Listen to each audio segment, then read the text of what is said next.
The quarrel began in silence, as many quarrels do, with small whispers of discontent that grew louder each day until it broke into open rebellion. For a long time, the members of the body had worked together in harmony, the hands grasping, the feet carrying, the eyes guiding, the ears listening, the heart beating, the lungs drawing breath, and in the middle of them all, the belly receiving the food they gathered and prepared. But after many years, the other members began to mutter among themselves. "Why do we labor so hard?" the hands grumbled, "only to place what we earn into the belly's service? We grasp tools, we till soil, we carry burdens, and in the end, all is poured into that idle chamber that does nothing but sit and consume." The feet stamped in agreement. "We walk tirelessly day after day, carrying the whole weight of the body from place to place, and yet the belly moves not at all. It simply rests, full and round, while we suffer the ache." The mouth joined them with sharp words. "I chew, I grind, I taste the food, yet once swallowed, I have no part in it. Everything goes to the belly, and what thanks do I receive? None. He is a parasite, living on our labor." The eyes, proud of their vigilance, blinked angrily.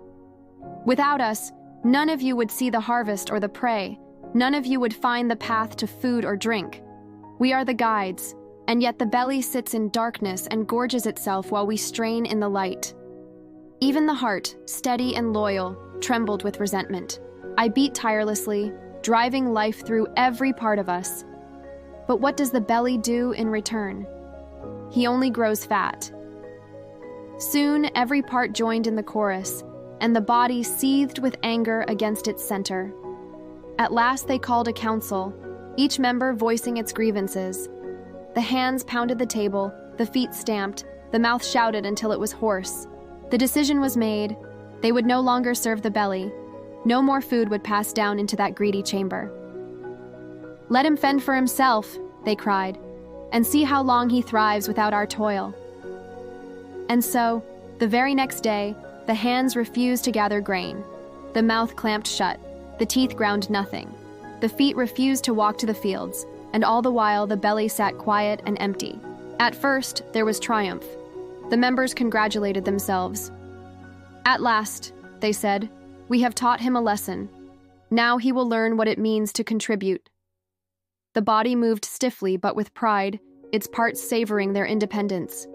But as hours passed, something strange began to happen. The hands, though they no longer lifted tools, began to feel weak. Their strength drained as though some invisible weight pressed upon them. The feet, once so eager to stamp in defiance, began to stumble, their steps uncertain, their energy waning. The mouth grew dry, its tongue thick, its voice faint. The eyes blurred, unable to focus, and even the proud heart beat slower, as if its will had been stolen. Confusion swept through them. "What is this?" the hands cried, trembling. "Why do we falter? We have freed ourselves from the belly's tyranny." But the weakness deepened. The lungs gasped for air, the ears rang with emptiness, and the whole body sagged. Days passed, and their rebellion turned to fear. "We thought the belly idle," they murmured, "yet without him, we waste away." At last, when the body was nearly too feeble to stand, the belly spoke. His voice was not angry, but calm and steady, carrying the weight of patience. "My brothers, my sisters," he said, "you think me idle because I do not grasp or walk or see. You think me selfish because all the food you gather passes into me. But do you not see? The nourishment I receive, I return to you. What enters me is transformed and sent as strength to the hands, endurance to the feet, sight to the eyes, breath to the lungs, and life itself to the heart. Without me, you wither, for I do not keep what I take, I give it back as sustenance. We are not rivals, but partners, bound in one body. To deny me is to deny yourselves." The members, weak and trembling, listened in silence. They thought back on the days before, when they had labored together without resentment, when the body had been strong and whole. They remembered how swiftly they had risen, how tireless the feet had carried them, how bright the eyes had shone. And they understood at last. Their pride had blinded them. The belly's work was hidden, but without it, none of them could endure. Shame filled them, but also resolve. The hands lifted once more, though they shook, and gathered food. The mouth opened, the teeth chewed, the throat swallowed. The belly received the nourishment and quietly worked, sending it forth again through every vein and fiber. Slowly, strength returned.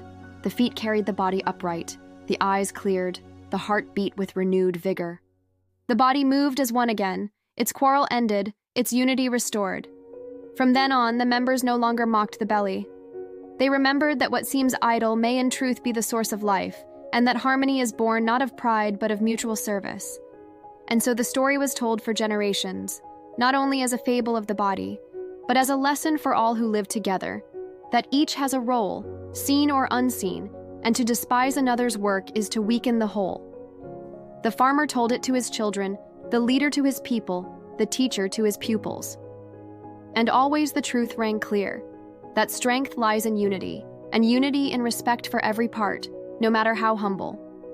And thus the tale of the belly and the members endured, a reminder that no body, no family, no village, no nation can thrive when divided against itself.